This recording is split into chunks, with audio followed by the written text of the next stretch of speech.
Hey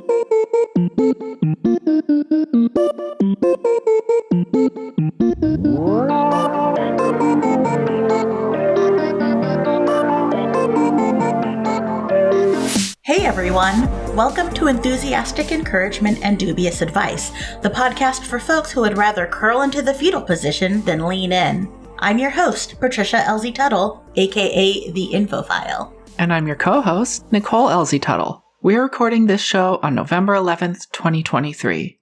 Hey, we have a podcast, finally. God. We have a podcast. Oh my gosh, it feels like this has been... Not it feels like, but it has. It has been a long time in the making. Yeah, I remember we talked about this a bit years ago. By years, I mean pre-pandemic. Pre-pandemic. We had chatted with a friend about it, and it was also, I think, before I started podcasting for Book Riot as well. Was it really? Yes. So what had happened was... I had this idea for this show specifically, and I was like, I'm going to podcast. And this was before Book Riot brought me on as one of their podcast hosts. So I think it was in September 2019 when one of my Book Riot editors reached out to me and was like, hey, do you want to be a host of one of our shows? So I put our show on the back burner and I started podcasting for Book Riot. But then the more I thought about the subject, I decided this should be a newsletter to start with. So newsletter is over 200 issues into it and still going. And it just feels like the right time. Yeah, I'm totally game.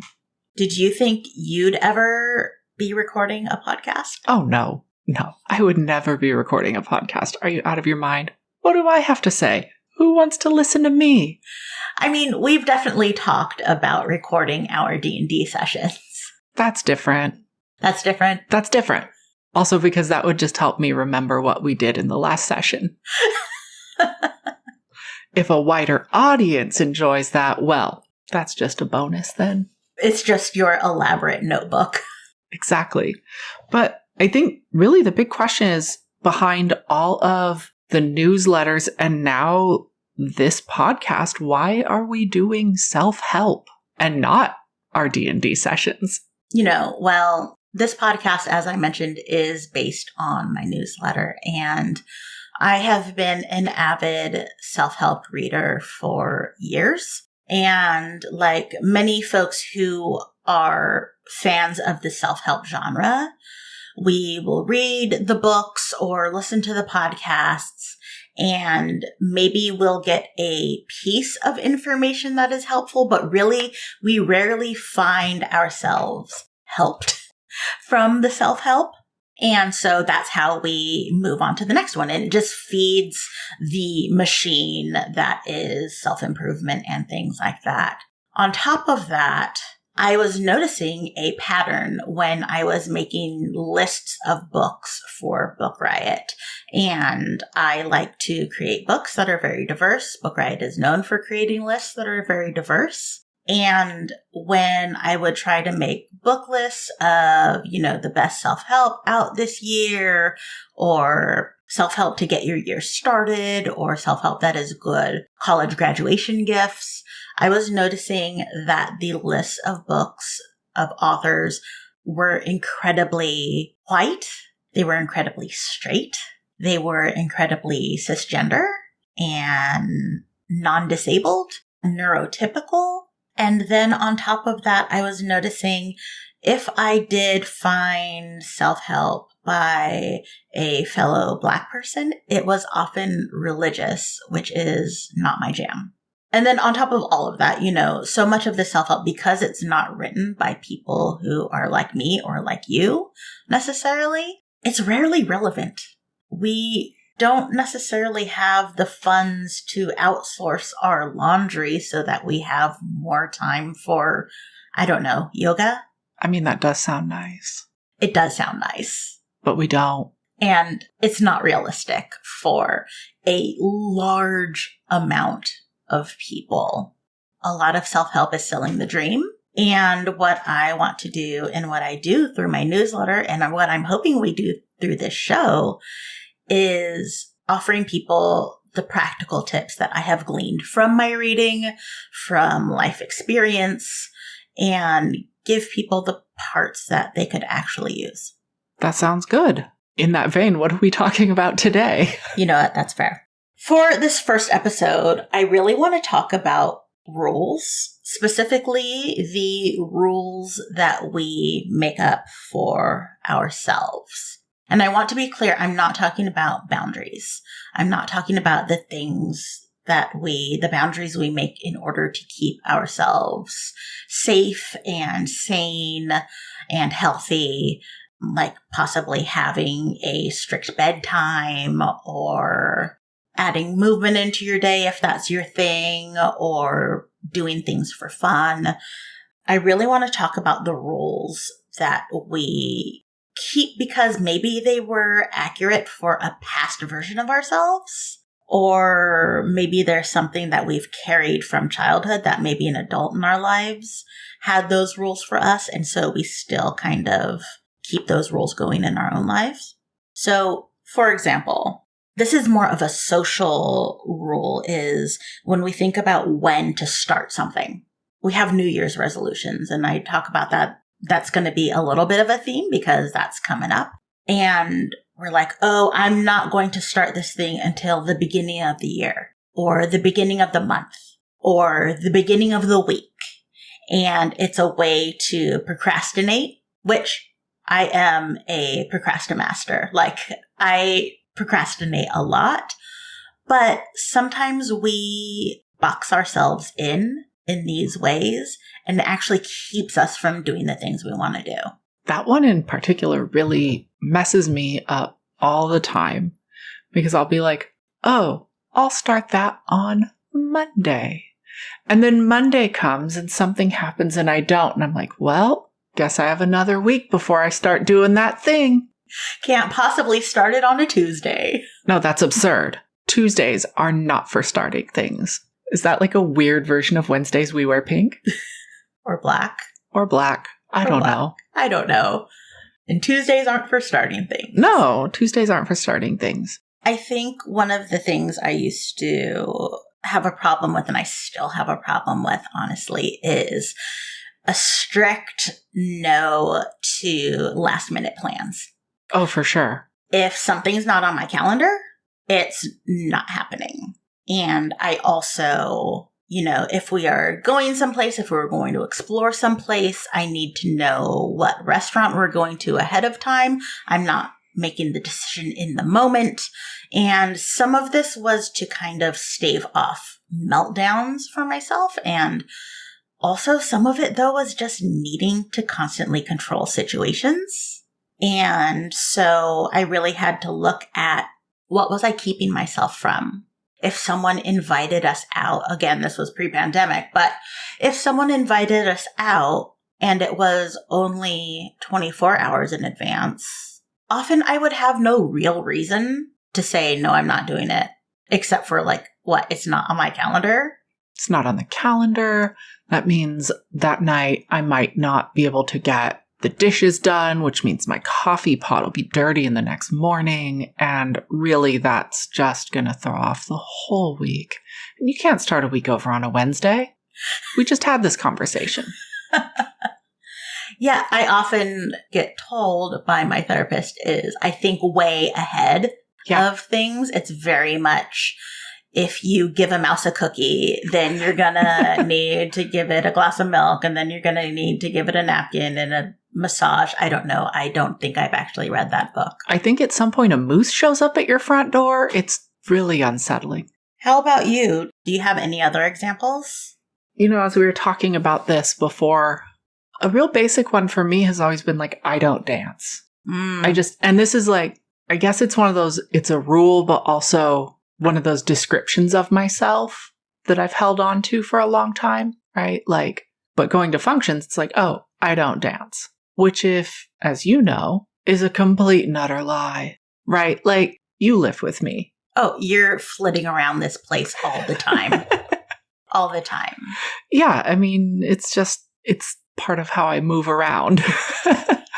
But I think it stems from one of those areas of earlier where like it was a protective measure. As you were talking about, when I was younger, I didn't have a dance class. I didn't have places where it was safe to learn to dance. And so the time would come at the 7th grade sock hop where it would be time to dance. And like, I don't know how to move my body. I've never danced like that. I'm watching other people who are dancing. I don't know how to move like that. And it didn't feel safe to try without being laughed at or some way that would end up embarrassing. I was afraid of being embarrassed. And so that just carried forward to like, I guess I don't dance. Yeah, sometimes that discomfort turns into a rule and it almost feels like you are maybe being dishonest with yourself if you change or if you suddenly start doing this thing that historically you did not do. Yeah, I guess so. It's just funny because you've been with me now, like even out in public sometimes, or if we haven't gone to a thing that has involved dancing in probably a little over 3 or 4 years. But I would, and I'd try, and I'd have fun and try to worry less. Right. You remind me of another thing that I've had people tell me is I don't do karaoke. Which, hey, if someone is embarrassed to sing, they aren't comfortable singing, I'm never going to force someone to do karaoke. But the way that I have heard it from certain people I know is that karaoke is somehow lesser than it is a lesser kind of, I don't know, performing or activity. And it's always from people who I know who have really good singing voices and maybe they have sung in choir or they took voice lesson or whatever, or they do shows or they're a musician and they're just like, I don't do karaoke. And I'm like, what? You hate fun? I'm more wondering what they expect everyone else to do. Not everyone has like a choir they've joined or a personal songwriter and accompanying musicians. What if you just want to sing for funsies and haven't written all your own music and you want to be social about it? Yeah. Right? Especially if you're not part of a choir or a religious group that has some kind of music involved with it. Like, where are you necessarily going to sing among other people and sometimes with other people? Aside from when, like, I force it on everyone else in the car? You know what? Fair. Road trips. And thankfully, you know what? We are in the San Francisco Bay Area, and I know there are some actual, like, queer chorus groups that are secular and stuff like that, and we have that accessible to us. But I think there's sometimes these rules that we have for ourselves are borderline, I don't want to necessarily say classist, but I don't know. They're just boring. They're boring. But also, where else am I going to be able to get behind a microphone and sing Fiona Apple songs with my friends? I know the choir's not doing that. Not any choir I've seen, but you know what? If anyone knows of a choir out there doing Fiona Apple, please let us know. Oh no, is this our next venture after the podcast? Oh my gosh. So let's talk a bit about why. Like, why do we do this to ourselves? I think some of it, at least for me, this is not the first time I'm going to share this, I'm sure, but I went to 13 years of Catholic school, kindergarten through 12th grade. I also grew up in a very strict household, and I grew up and thrived within a lot of structure. Mm-hmm. And so making all of these rules for myself are ways of providing myself structure that isn't always necessary because I'm also not 5. And also, I don't think so much structure is good all the time. Yeah, I get that. I think I fall into a similar category, especially with things like, I don't think of them necessarily as structure, but definitely like routines.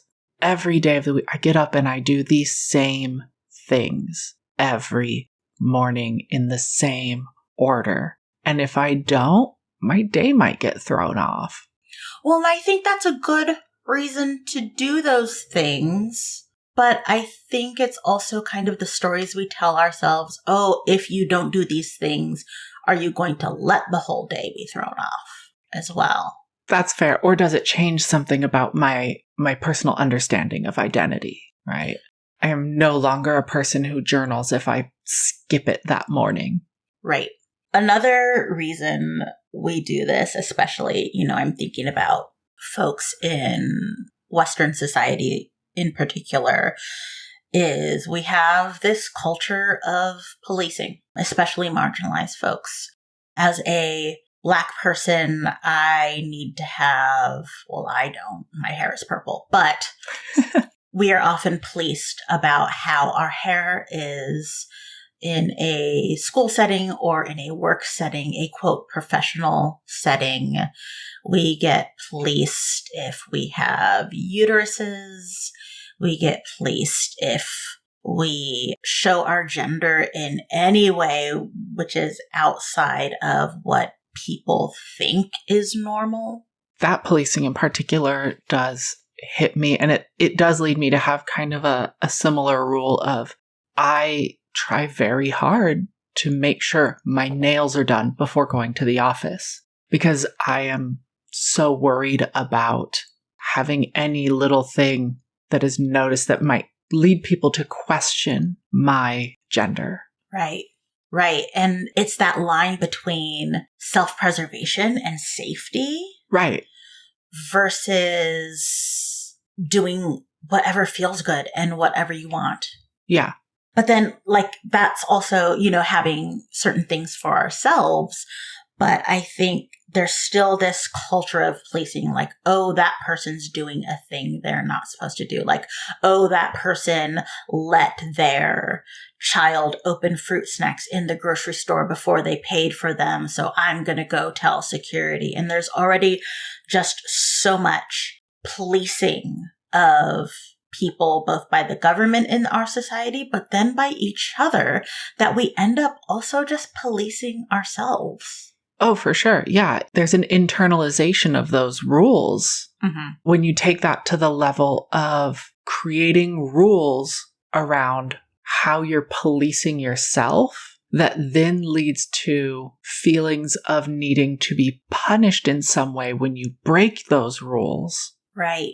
Right. When you mention the word punish, I think about how the colonials and the settlers who came to the U.S. were Puritans, and that a lot of what we still have it going on in our society is based on those Puritan values on temperance and moderation and self-control and all of those things that are very much still kind of put on a pedestal in our society. And so we internalize that as well. Yeah. And in some ways, there's moderation in some of those things isn't bad, but also this idea of there is only one particular morality that must be impressed upon all. Right. And that leads to a lot more policing of behavior and even self-policing. One could argue that is often what leads to things like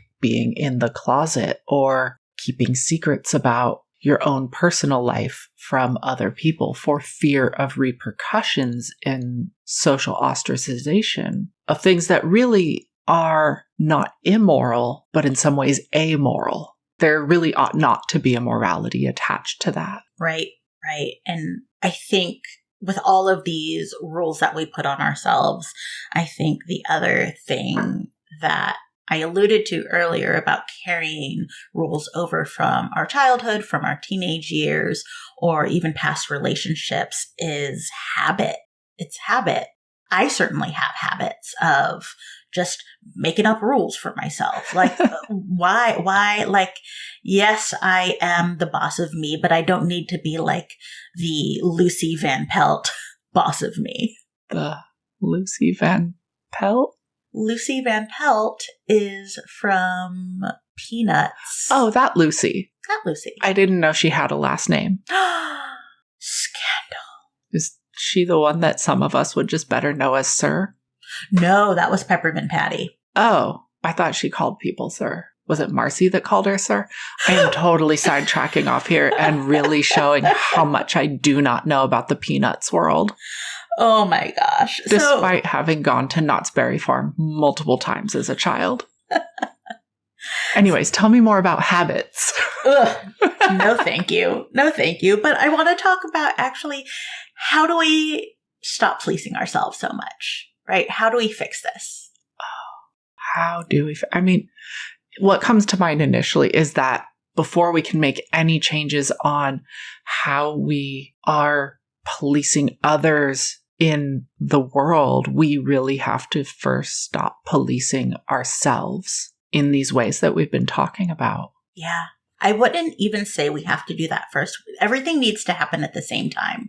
Fair. Concurrently all the time. All the time. But how I address this in myself is when I find myself making a rule or feeling like I have to do something a certain way, I just stop and ask why. I ask why and who says so? Who says so? Whoa, are you calling for introspection?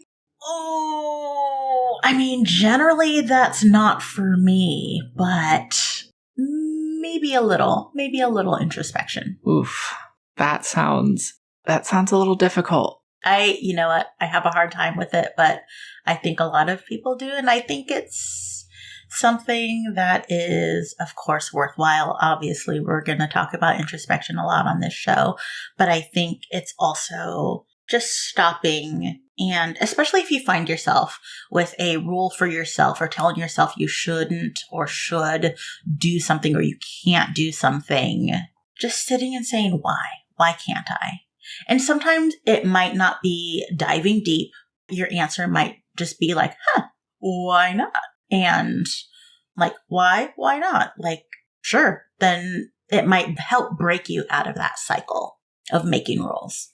This is related to an area that I am frequently talking to my psychiatrist about, which is I think I'm at the step after that where something happens. Maybe I've broken a rule and I am like being mean to myself. That's where I'm at, like trying to recognize that, like, and being like, why am I being mean to myself over this? And just talking about now, connecting the dots that like, oh, maybe there's these precursors before that, like, that are these rules that I've made up for myself about my life. Even maybe these like, things I should be doing for whatever reason. And I missed it. And now I'm, having what they call negative self-talk. And, oh, wow, now I need to go back and look at my rules too. Thanks, Patricia. So I think I would like to share an example of this in action, almost in real time.